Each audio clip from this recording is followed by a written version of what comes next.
olwatudde Kampala twagala tugoberere mu kaseera kano aba A+ abali mmotoka eri bagenda kusooka batereeze bwe tugenda okuteeka mukwano gwaffe muganda waffe era bwe nabaana amaliriza okumuteekawo ate tujja kuba tubabuulira ekiddako kye tusaba tugoberere enteekateeka kubanga buli kimu yakiramba buli kimu kye tugenda okukola yakyogerako naye tugenda bikola nga tulambikibwa eddiini ey'obusiraamu tujja kusaba abali ku security okulaba nga tugezaako okutereezaawo emmotoka eyo ebeere nga eyambukira ddala bulungi nnyo tubasaba tugoberere enteekateeka eno ate tusobole okusiibula mukwano gwaffe Honorable Muhammad Segirinya Honorable Segirinya nga tumusiibula mu mbeera eyo yennyini gye tulina okumusiibuliramu naye nga tujja kubasaba aba A+ okulaba nga mutegeka ate ne bakadde baffe bamasheikh okubeera nga programu tugenda kubanga tugiraba bwegenda okutambula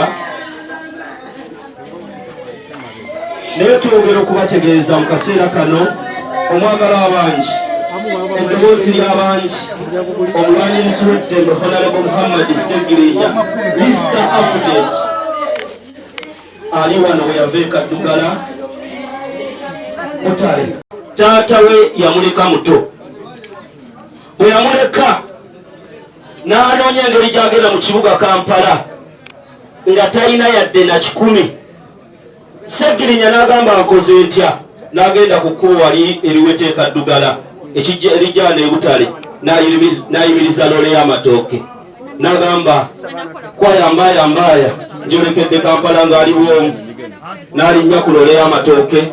Abadde ayogera nnyo e Kaddugala.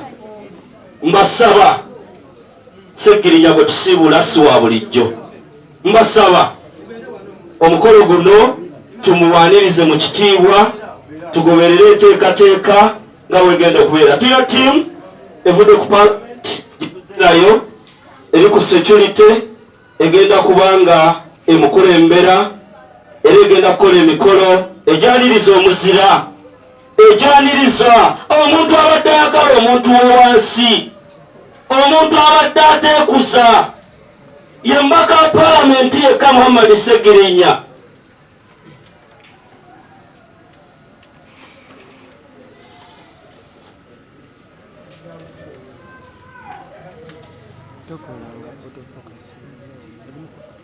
Assalamu alaikum warahmatullahi wabarakatuh. Enteekateeka eri bw'eti, ono abadde wa kitiibwa, a honorable member of Parliament. Abakulu abo bolaba tebajja buli mukolo, bagenda kukola emikolo gya nga baaniriza nga bamukolako emikolo egiri mu constitution ya Uganda egyaniriza omubaka wa Parliament ku level gy'aliko. Tusaba tubeere nga tugaziyamu ba comrades awo Katini, aba Uganda Police nga bakulembeddwamu Ajati Zuula,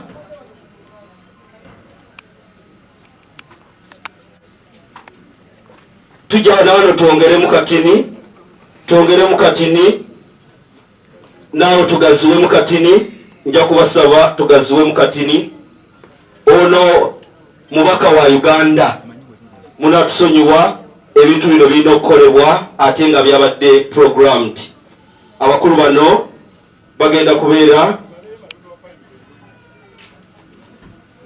tikatubakwase bakole emikolo gino. Assalamu alaikum warahmatullahi wabarakatuh.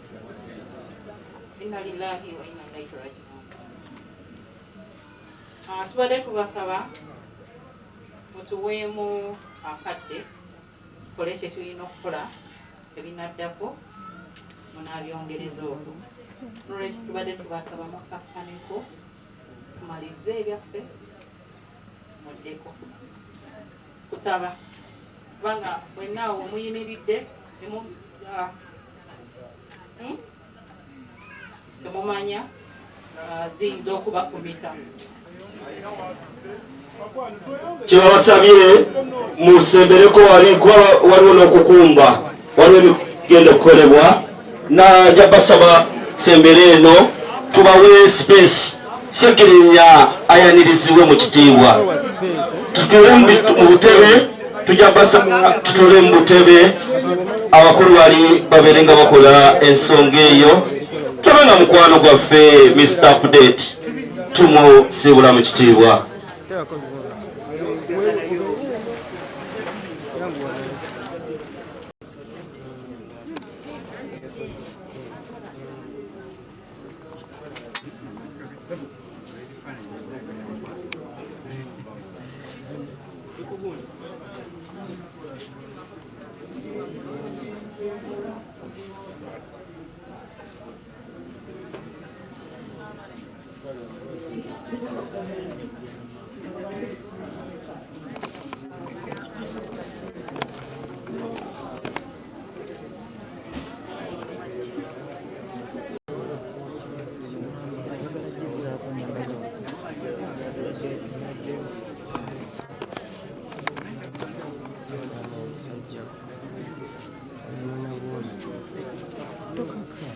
Akaseera kano chairman w'ekitundu